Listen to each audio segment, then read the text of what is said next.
Morning, C3. How are y'all doing? Good? Good. If I don't know you, my name is Chris.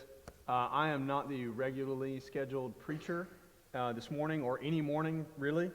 Pastor Robert is down with the flu that's been going around. And so here's the deal. I'm the substitute teacher, or preacher, as it were. And if y'all remember how it goes in school, when the substitute is there, all the wheels come off. So here's what I want you to do this morning. This is going to be fun. If you have Pastor Robert's cell phone number, I want you to get your phone out really quick. And I want you to send him a text. And it can be an encouraging word. I would ask that it not be an insulting word. It could be a prayer. But I just want you to, just a second, if you have his number, I want you to text him and just tell him that you're thinking about him, that you're praying for him, that you love him, that you appreciate him. If you don't have his number, then you can just kind of join in with the spirit of my text. I'll let you know what I'm texting as we go. So here's my text. Hey, buddy. Really wish you were here preaching.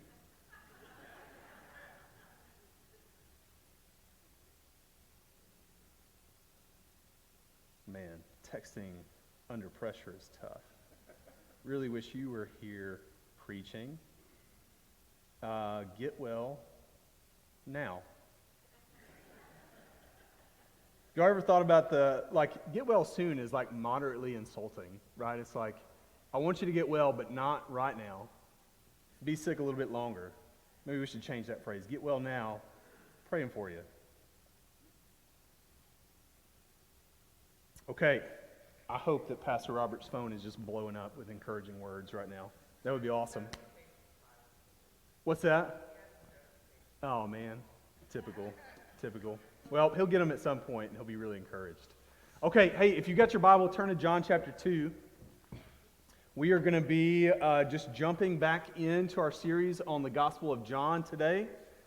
In John 2, we're roughly going to be in verses 12 or 13, kind of through the story about Jesus flipping over the tables in the temple. Are you guys familiar with that story? Raise your hand if you are familiar with that story, or if you've at least heard hey, there was this one time where Jesus turned over some tables and got mad. I feel like most of the non-believing world is even familiar with that story related to Jesus. And I think for a lot of fans of Jesus, this is like one of our favorite stories, right? Here's what's not one of our favorite stories, and just like a critique on biblical literacy. How many of us remember the story about the left-handed judge who delivered Israel from Moabite oppression by assassinating a king? Anybody remember that story? Not a whole lot of us. There's a lot of Bible stories that we don't remember, and rightfully so. There's a lot of stories in the Bible. There's a lot of stories that we really remember. There's a few stories that we really kind of hang on to. And then there's a couple stories like this one where we're really familiar with it and probably like it for the wrong reasons. And so we're going to be considering this story about Jesus going into the temple and getting all mad and chasing people out with a whip. But before we get there, I want to talk about why this story in particular seems to have so much gravity and weight to us. Not necessarily as believers, but just as humans. There's a meme that circulates anytime there's some kind of big social justice disruption, it seems like culturally.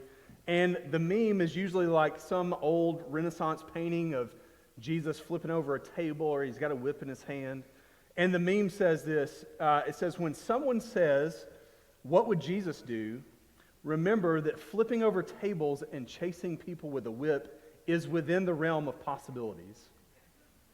Right? And that's funny, and that's pseudo-comforting. As a person that all too often gets angry, it's comforting to know that Jesus was angry once too, and maybe my anger is justified. Just last month, this was January the 25th, there was a full-page article in Relevant Magazine, which is kind of a Christian write-up. They tackle a lot of things culturally. But there was an article in the magazine, and I want you to listen to this. This is what the article has to say. It says, if there's one Bible story that feels as relevant today as it did 2,000 years ago, it's the moment that Jesus stormed into the temple, saw the blatant corruption happening under the guise of religion, and flipped the tables of the money changers. He didn't send a polite letter or offer a restrained critique. He made a scene. The clatter of coins, the shocked faces, the righteous indignation. It was a defining moment of holy disruption. And yet, while we admire the boldness of this story, we often struggle to apply its lessons to confronting injustice in our own lives. And then it goes into a section entitled The Biblical Foundation of a Holy Ruckus.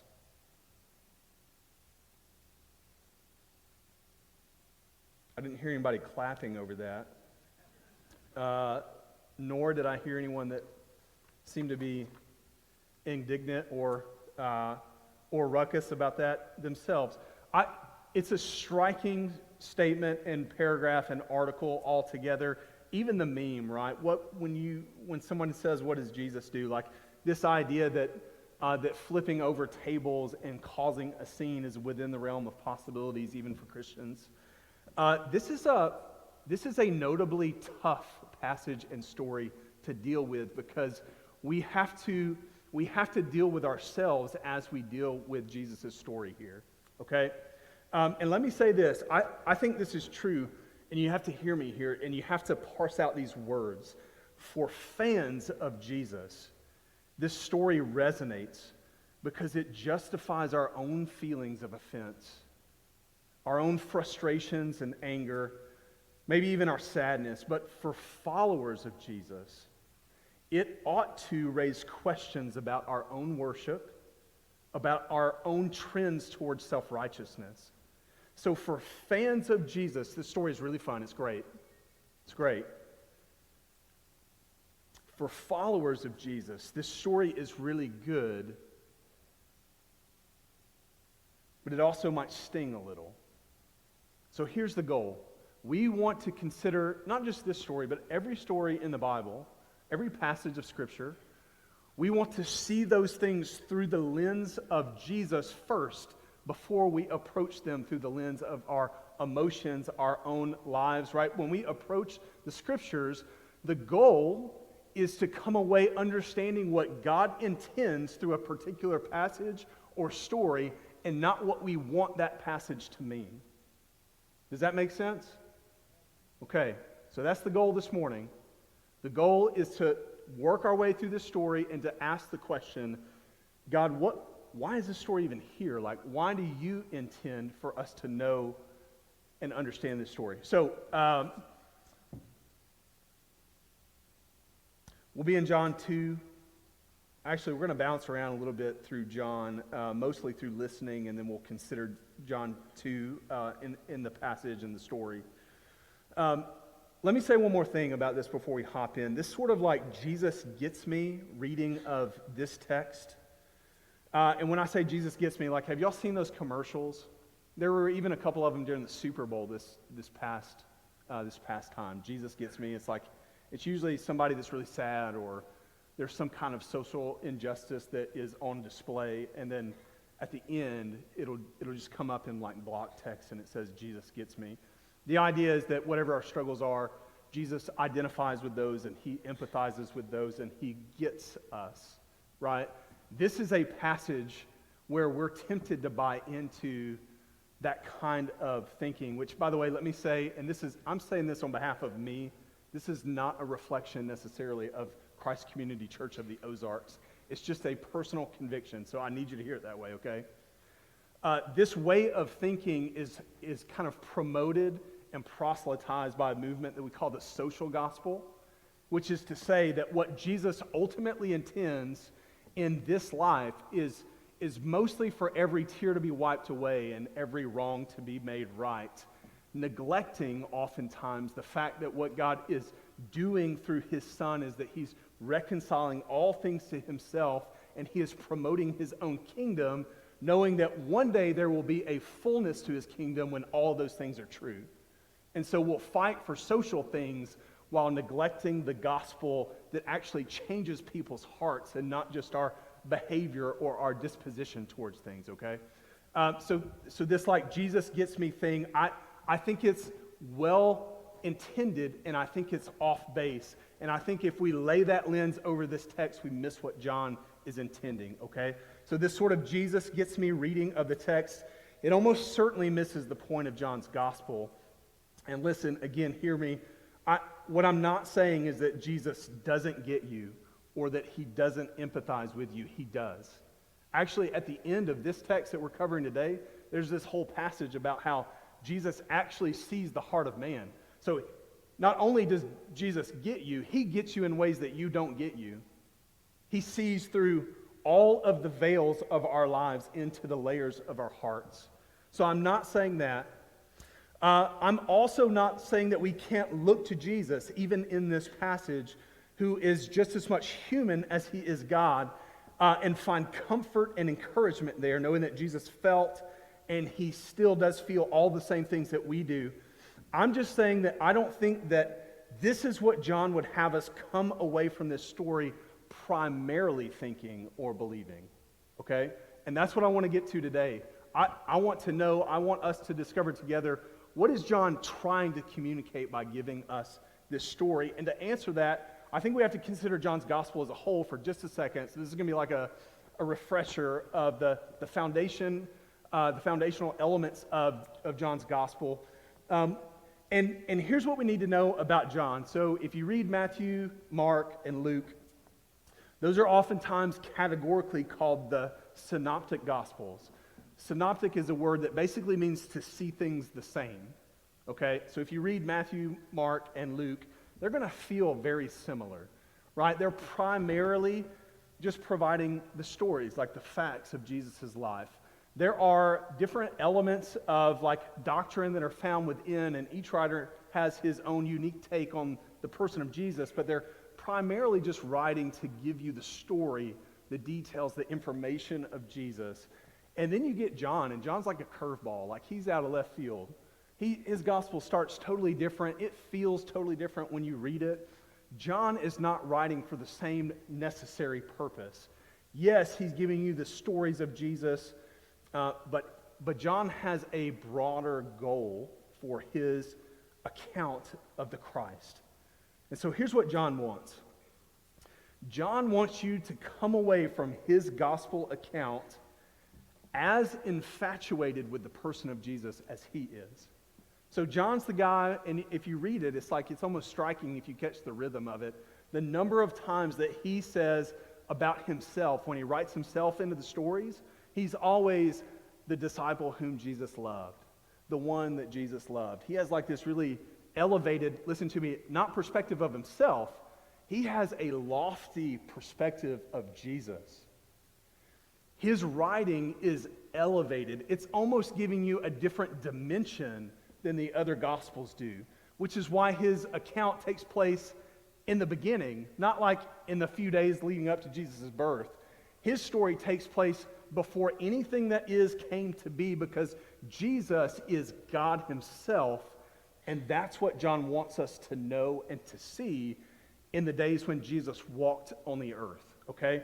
So he has this like bigger idea of who Jesus is, and I just want to read a few of these preliminary passages to you before we get to our text, so you don't have to turn here. But this is John's idea. He says, in the beginning was the Word, Jesus, and the Word, Jesus, was with God, and Jesus was God. He was in the beginning with God. And then verse 4, it says, in him was life, and the life was the light of men. The light shines in the darkness, and the darkness has not overcome it. And there was a man sent from God whose name was John, and he came to bear witness about the light, that all might believe through him. Verse 9, the true light, Jesus, which gives light to everyone, was coming into the world. Verse 12, and to all who did receive him, who believed in Jesus' name, he gave the right to become children of God. Verse 14, and then his story really begins. And the Word became flesh and dwelt among us, and we have seen his glory. So this is John's like begging almost for his readers this idea that there was darkness in the world because it was absent of Jesus. And then Jesus enters into the world as a light who gives life. You ever try to live life in the dark? It's really hard. It's really hard. Light and life are like connected ideas for John. You don't get one without the other. If you're in darkness, you're not really living at all. To live in the light is to have life, and Jesus is the one who gives that. Okay? So, we could keep going, right? We're going to be in John 2 today, but you could go to John 3:16, and that says what? Can y'all tell me? God so loved the world that he gave his only Son, so that whosoever what? Believes in him would not perish, but have what?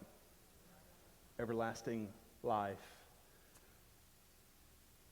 The other thing that we need to know and understand, and this is really crucial for us as believers, you have to hear me here. This idea of believing, we have, as like Western American Christians, we have a really shallow understanding of what it means to believe in something. Usually when we use the word belief, what we mean is that like there's some kind of principle or truth that we accept as truth. It's like an acceptance. It's a really shallow belief. But for first century Near Eastern Jews, for the disciples in Jesus' time, for John in particular, this idea of belief was much more robust than that. To believe something was not just like accepting a doctrine or a statement or a platitude, but instead it involved like a transformative trust that leads to a new way of living. Another way of saying that is like you don't actually believe something until what you believe in has affected the way that you live. If you believe something and your belief in that thing does not change you, then you don't actually believe in it.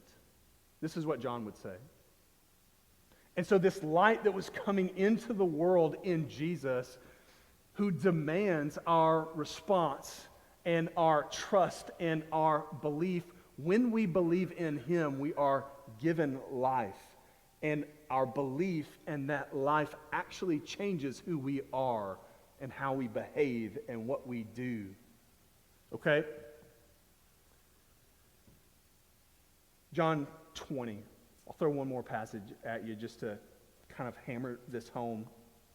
This is like John's summary. This is later in the book. It's not a spoiler because Pastor Robert already used this passage, so I'm just doing what he did, okay? John 20, this is like verse 30 and 31. It says, "Now Jesus did many other signs in the presence of the disciples, which were not written in this book. But these things are written so that you may believe that Jesus is the Christ, the Son of God, and that by believing you may have life in his name." Here's the summary of John's gospel. John's gospel is an invitation. It's not just information about Jesus, but it's an invitation to the illumined life that Jesus is offering. How many of you men in particular, women you probably by proxy will too, how many of you remember mag lights? You know what I'm talking about? Like the long tube flashlight that was made out of like 50 pounds of steel. I remember, I grew up in North Alabama. My grandfather was, he was like a loan officer for a company called Federal Land Bank at the time. And Federal Land Bank was one of these companies that I guess just printed their name on every single thing you could ever imagine and give it to their employees. So every time I would go to my papa's house, he would have just all this random stuff laying around that was always stamped with Federal Land Bank. I thought the coolest thing he ever had was this massive mag light. And we would take that thing and go out at night and hunt like coyotes and stuff, and it was awesome. Have you thought about how dim a mag light is compared to the LED flashlights that we have now? It was like living as cavemen or something like that, right? Compared to the technology that we have today. I can buy a $5 flashlight at Harbor Freight that is brighter than anything that my grandfather ever owned. This is the kind of illumination that John's gospel is trying to bring, right? He's trying to help us see that Jesus is bigger, better, more beautiful, more worthy of our worship and praise than maybe we've ever considered. So let's consider it. We'll jump into John chapter 2, and we'll start in like verse 12. John 2:12. It says this: after he went down to Capernaum with his mother and his brothers and his disciples, and they stayed there for a few days. The Passover of the Jews was at hand, and Jesus went up to Jerusalem. And in the temple he found that those who were selling oxen and sheep and pigeons, and the money changers sitting there, and making a whip of cords, he drove them all out of the temple with the sheep and with the oxen. And he poured out the coins of the money changers and overturned their tables. And he told those who sold the pigeons, "Take these things away. Do not make my Father's house a house of trade." His disciples remembered that it was written, "Zeal for your house will consume me." And so the Jews said to him, "What sign do you show us for doing these things?" And Jesus answered them, "Destroy this temple, and in 3 days I will raise it up." The Jews then said, "It has taken 46 years to build this temple, and you'll raise it up in 3 days?" But he was speaking about the temple of his body. When therefore he was raised from the dead, his disciples remembered that he had said this, and they believed the scripture and the word that Jesus had spoken. What a story. What a story. I think it's worth noting here two things. One, that this would have been shocking for everybody present, including his disciples that were the closest to him. This idea that Jesus, whom they had walked with, who was, merciful and gracious, he was the guy that was healing people in John 1 just before this story, or I'm sorry, in 2 just before this story. He had been at a wedding, and there was this need at the wedding, and he miraculously filled it by turning water into wine, right? Like this really joyful, cheerful, benevolent man. And then they enter into Jerusalem, and he just goes crazy. He goes crazy. He walks into the temple, and he sees what's going on, and just starts destroying the place. This would have been a shock to everyone. To everyone. Here's the second thing that's worth noting. Before we get all excited about Jesus' anger and we place ourselves into the story as a person who would have been like, "Yep, go Jesus. Like, that's the right thing to do. Keep doing what you're doing, Jesus." Before we place ourselves in any way as like an accessory to Jesus' upheaval of the temple, just know it's always a temptation for us to place ourselves in the hero's place in the stories of the scriptures, right? And I could go back into the Old Testament, like David's story when he's standing before Goliath. When we read that story, what we desperately want to do is say like, "Man, I would have been just like David." What's actually true is that you would have been like every other fearful Jew who would have never stood before the giant. What you needed was a savior. What you needed was somebody that would stand in your place. And so David's character in the story is actually more like Jesus, and we're actually like everybody else. Well, the same is true here. Like, whoever these characters are in this story, most likely the Pharisees and Jesus, we're probably not him in this story, right? So the cultural temptation here is to look at Jesus' righteous anger and say like, "Hey, I'm like that. I have lots of righteous anger." You can ask my wife, I have lots of righteous anger. You could ask my kids the same question and they would disagree probably. The truth is, the way that my kids see me in anger is probably more true. Most of the ways that I get angry in life are not like how Jesus would have been angry. Most of the ways that I see myself are actually not very consistent with Jesus' character and nature. And so before we go further into considering the story, I just want to make sure that we're not entering into it as the wrong character, okay? We're probably not the most like Jesus in this story. But it is worth considering, like, okay, what is Jesus actually angry about? And then why is this story in here? Like, what's its meaning? What's its purpose? Let's look back up in verse 13. We'll just kind of slowly work our way down. It says, the Passover of the Jews were at hand. The Passover of the Jews was at hand, and Jesus went up to Jerusalem. Okay, Jesus and his disciples went up to Jerusalem because this is what Jewish people did during the Passover, right? So people, not just in and around Judea, the region around Jerusalem, but Jews everywhere would have made an effort to get to Jerusalem for the Passover feast. And they're trying to get there because this is the time of year when they purchase and make sacrifices for their sins and for other things as well. They're all trying to get to Jerusalem. Jesus and his followers are doing the same. And then it says in verse 14, in the temple he found those who were selling oxen and sheep and pigeons and the money changers sitting there. Okay, who are these people? They're most likely religious leaders.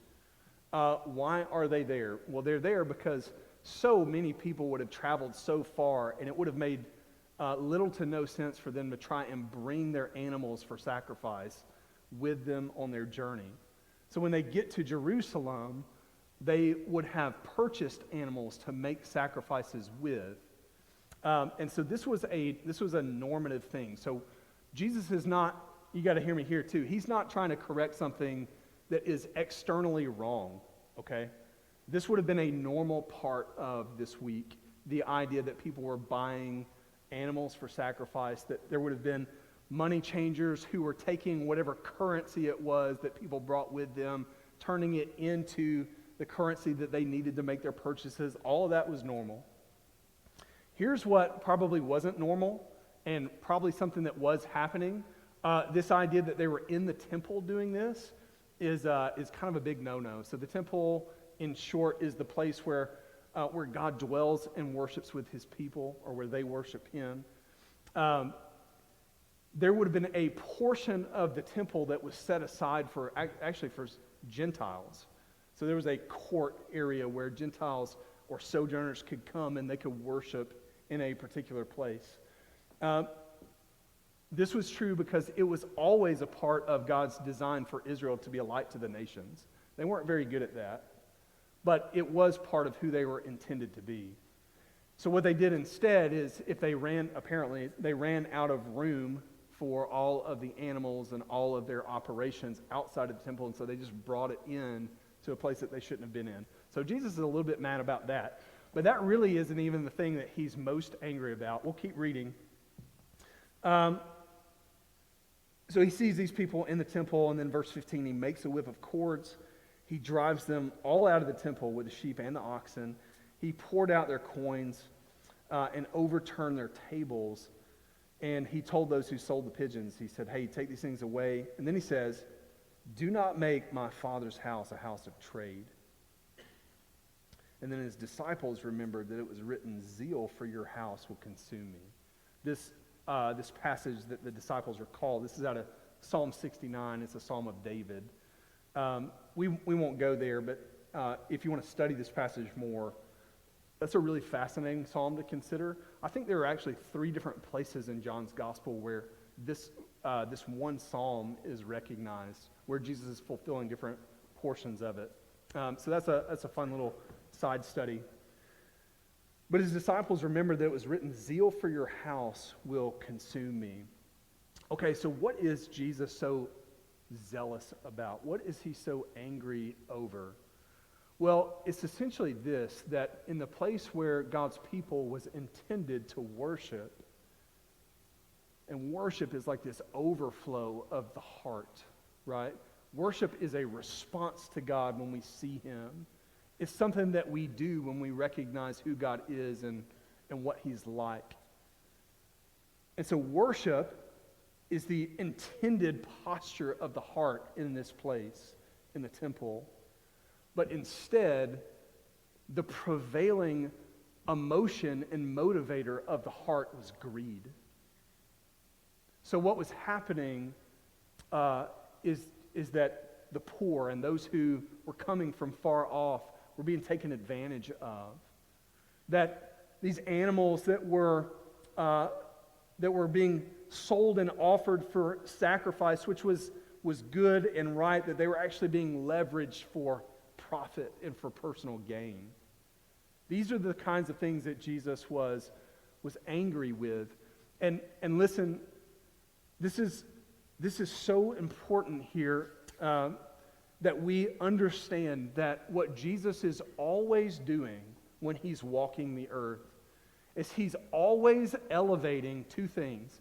He's always elevating our perspective of God, and he's also elevating the harsh reality of who we actually are and what our hearts are actually like. Here's an example. You have to follow me here. When I was a kid, one of the big highlights of our year, and I found this is similar in Mountain Home, especially for my kids. One of the highlights of our year was when the county fair came to town. Listen, as a parent, I have a totally different perspective of this than I did when I was a kid. But it was great, right? There were 20 incredibly sketchy rides, and they were awesome. And there was all kinds of food that we only ate at the fair, like candied apples and, like cotton candy that was like 3 feet tall, stuff like that. There was also, every year, there was an opportunity for me to throw a ping pong ball into a mason jar and win a goldfish. And for years, I failed at that. My mom gave me one shot every year. Well, when I was like 12, I finally won. I managed to get a ping pong ball into the mason jar, and then they handed me this bag with a half-dead goldfish in it. And I took that thing home, and my grandfather happened to have this old aquarium, and I was pumped. We filled it up with water. I put my half-dead goldfish in it. He steadily stayed at about 3/4 dead for about 2 weeks. And in that really short span of time, when I was responsible for that goldfish, I would feed it, and I would stare at it, and I would move my finger across the glass with like a lot of hope and anticipation, and the goldfish never did anything. But I remember one day specifically, my mom came to me, and she's like, "Hey, you need to clean out the tank, the goldfish tank." And I looked at her, and I said, "Mom, it's clean." And it looked clean, right? Like I'm looking into the tank, looking into the water. It looks fine. The fish was mostly dead anyway, so I don't know what good cleaning the water would have done for it. And then she said, "Watch this." And she took her finger and stuck it down in the water and just ran her finger along the glass. And like in an instant, the whole thing clouded up. My 3/4 dead goldfish became mostly fully dead at that point. Just drowning in his own waste and, all the stuff, right? And I remember thinking like, holy cow, I couldn't see any of that. This is what Jesus is doing. Like he's walking the earth, running his finger along the inside of the human heart. He's looking into all of the things that we can't even see in ourselves, and he's stirring those things up so that when we are met with the realities of who we are, we're desperate for a new life, for someone who can pluck us out of all of that muck and grime. We're not even 3/4 dead goldfish apart from Jesus. We're fully dead goldfish.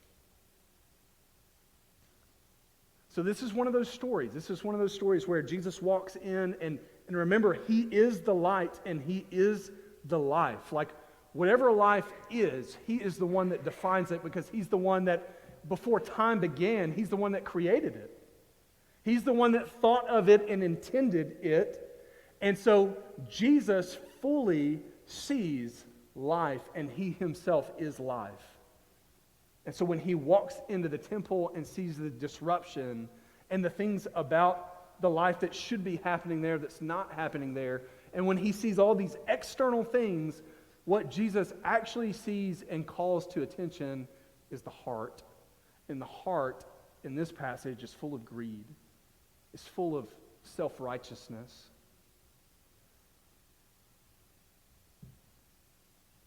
So Jesus doesn't use his finger. He takes a whip.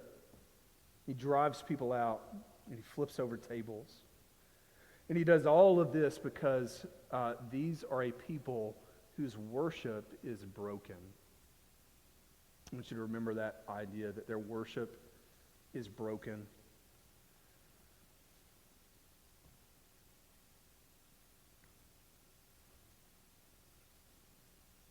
We'll keep going in the story. This is verse 18. He just talked about how the disciples, John has just talked about how the disciples remembered it being written that zeal for your house will consume me. And then in verse 18, the Jews said to him, hey, what sign do you show for doing these things? In other words, like, hey, justify yourself for these actions, which is always hilarious when stuff like that's being said to Jesus.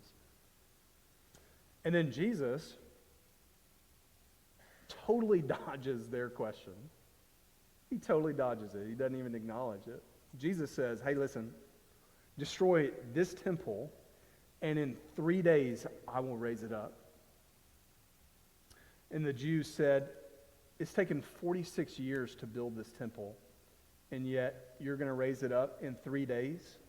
And then it says, but he was speaking about the temple of his body. Okay, so what's going on here? Well, Jesus has already run his finger through the fish tank of the Pharisees, and he stirred them all up, and they're mad, and they want an answer. And so they say to him, like, hey, why are you doing this? And then Jesus starts talking about the temple, right? What he sees in the heart is that what's disrupted is their worship. They have a worship problem. This was the place where, again, in the temple, where God's people were by design supposed to worship God for who he is. And yet, this is a place that they've turned into profit and self-promotion. And so rather than this being a place for the worship of God, they've turned it into a place of idol worship. And what's really at stake here is that they're worshiping themselves. So Jesus, when he answers them, he speaks past all of the external things that have been happening. And he speaks to the problem of the heart. What Jesus is trying to solve is the issue of the heart. And he says, look, you tear this temple down, and he's referring to himself, and I'll raise it up again in 3 days.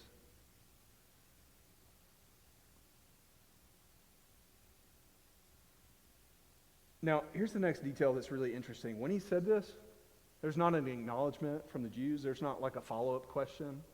There's not even like an insinuation that people were confused. It was almost like Jesus said some words and nobody knew what to say. They were just confounded. And so the story kind of continues.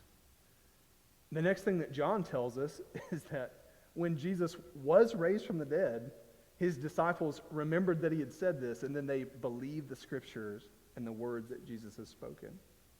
This is part of that rhythm of John's gospel, again, of belief in Jesus, of not just like information, but revelation. And when we see Jesus rightly, all of the things in our life kind of come back into focus. I've used this example before, I think even here, but here's the basic idea. Like I'm wearing a shirt today that has a lot of buttons on it. Have you ever buttoned the wrong button?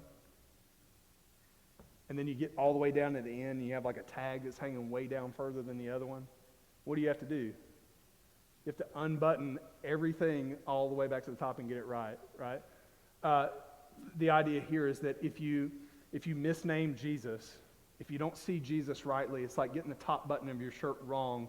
When you get down to the bottom, like when life happens and you haven't named Jesus correctly, everything in life is going to be off. So John, in his writing, is trying to establish that top button of who Jesus is.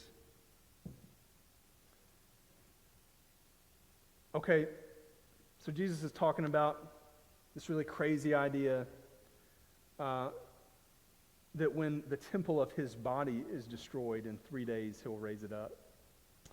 The Jews they must have thought he was crazy, almost certainly. They did think he was crazy. They put him to death for it.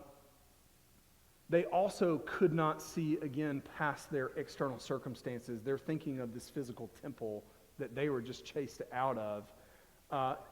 And so when Jesus speaks, he's speaking kind of in two different ways.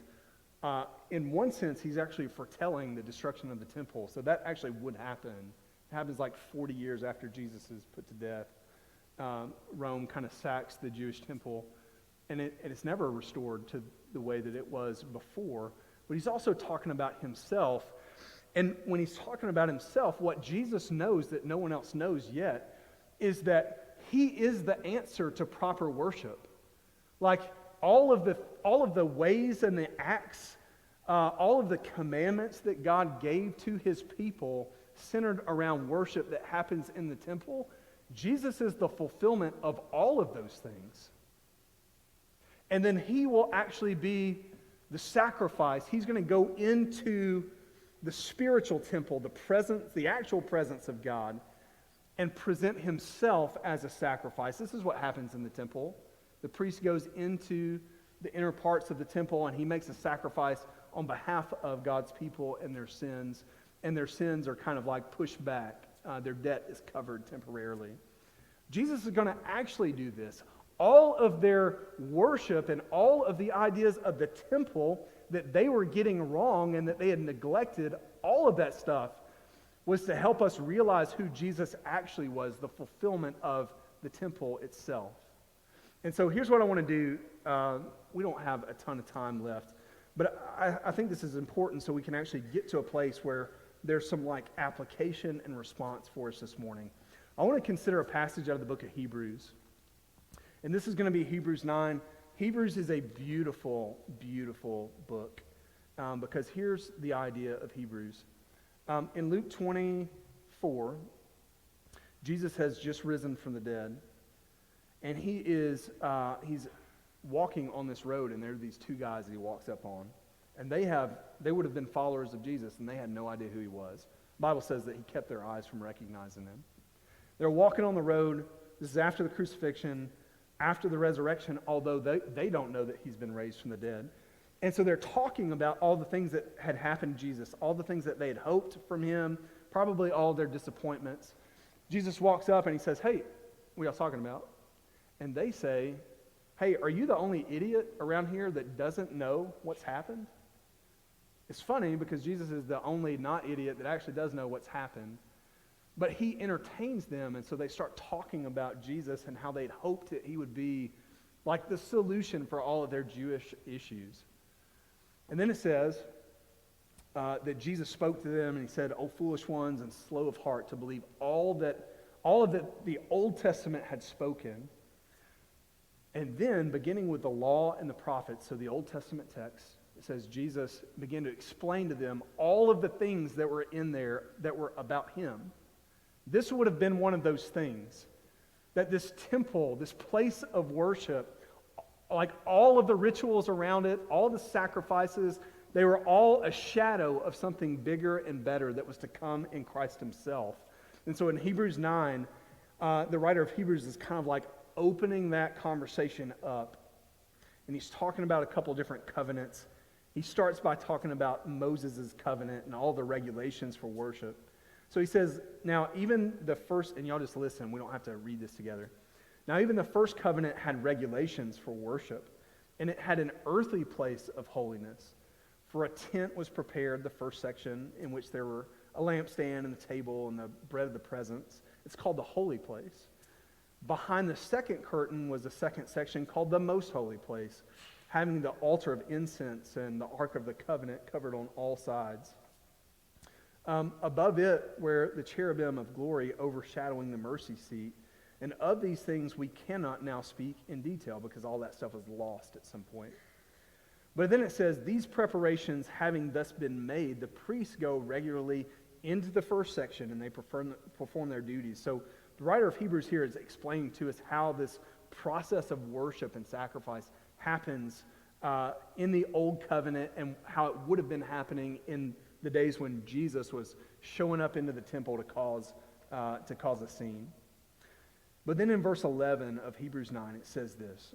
It says, "But when Christ appeared as a high priest of the good things that have come, then through the greater and more perfect temple, not made with hands, that is, not of this creation, he entered once for all into the holy places, not by means of the blood of goats or calves, or like in our passage today, not of pigeons or of bulls, thus securing an eternal redemption," which is to say what Jesus offered did not buy something that was temporary. When Jesus offered himself, it purchased a life that was eternal. And then in verse 13 it says, "For if the blood of goats and bulls and the sprinkling of defiled persons with the ashes of a heifer, would that sanctify for the purification of the flesh? If it does, how much more will the blood of Christ, who through the eternal Spirit offered himself without blemish to God, purify our conscience from dead works to serve the living God?" And that's that last sentence, this idea of our consciences being purified from dead works and us living unto the living God. This is what Jesus was doing when he was flipping tables over, when he was driving people out with the whip. It's that he was upheaving the system that was actually good for nothing. He was turning over the table of the altar that historically had only had on it the blood of bulls and goats, because he was about to offer eternally himself for those who were perishing under a former way of living according to their sin. This is the life and the light that Jesus is bringing into like the fish tanks of our hearts. He's exposing all of the things that are so normative in our hearts that we can't see them anymore, and he's offering to us a better way of life. How many of you prior to Jesus were just tired of the way life was going? How many of you were exhausted with the life that you had prior to Jesus? Maybe you're hearing that and you're like, man, I feel that way right now. Just exhausted with life. Exhausted with the kind of living that perpetually seems to be dark and meaningless and void of purpose, void of peace, absent of joy. If that's the way that we characterize our life, it may be that we are in a similar cycle of life that those who should have been most near to God were in. Which is that all of the rituals, all of the churchy things, all of the things that God had given them to do as worship had just become mundane. It had become lifeless. It had been overshadowed by just like perpetual inward greed and self-promotion. And so as Jesus is turning these things over, as he's exposing them, as he's wringing his finger around the heart, he's also going to move towards showing not just his disciples, but everyone a better way of living. This is like it's the great joy of this passage, and also the most frustrating thing as a preacher, which is to say that this story doesn't end real great. Like there's not a lot at the end of it for me to offer you, except to say that John has so much more to say through the life of Jesus that would push us towards the light and the life that only comes through Christ. So, what do we do with this story? How do we leave here this morning? I think that there are probably a couple of temptations that I would just urge us to resist. One would be that we leave here this morning and don't consider the story again. I would say, don't do that. That's not helpful. If it's true that all of Scripture is profitable for reproof and correction and for, in this case, life, then I would just say, hey, use this morning as a springboard to consider the filth that this passage could stir up, if the filth is there. If we're tempted to look again, I know I'm beating a dead horse here, or a dead, mostly goldfish or something. I know I started off talking about this, but just to say it again, if we're tempted to believe that this passage is a justification for the way that we often behave, or if we feel like it's a license for us, like, hey, Jesus did this, and this means that I can too, I don't think that's the best way to think of this passage. I think if it's consistent with John's greater message, I think this passage is exposing more of who we are and more of who Jesus is, so that we consider, when we consider, like, hey, who knows better about life? Is it me that just gets angry at everything?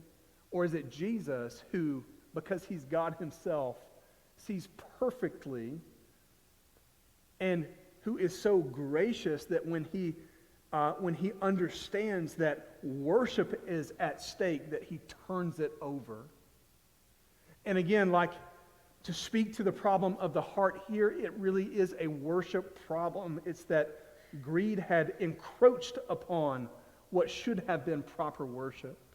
We'll get to a story really soon in John's gospel when Jesus is going to kind of redefine worship for us, and I won't spoil that now, but it's coming. And that worship is going to be something that looks like a thing that happens in spirit and in truth. There are all kinds of external ways of worship that Jesus was confronting here, but he's leading us to a place where worship is something that happens in the heart. It happens in the heart because he, by his very blood, has secured a way to the Father and has given us the very Spirit of God to dwell inside of us so that our heart can worship in spirit and in truth. That's where we're heading. So, what's the best way to process the passage, to leave here this morning? I don't know. I'm just kind of guessing here. I think the best way to leave this passage is just by giving an invitation, because that's what John is doing. It's what John is doing in his gospel. It's what John does in his epistles. It's what John is like realizing the fullness and the magnitude of when he writes the book of Revelation. It's an invitation to see Jesus as more beautiful. It's an invitation to compare like the folly of our hearts to the immeasurable worth of Christ himself.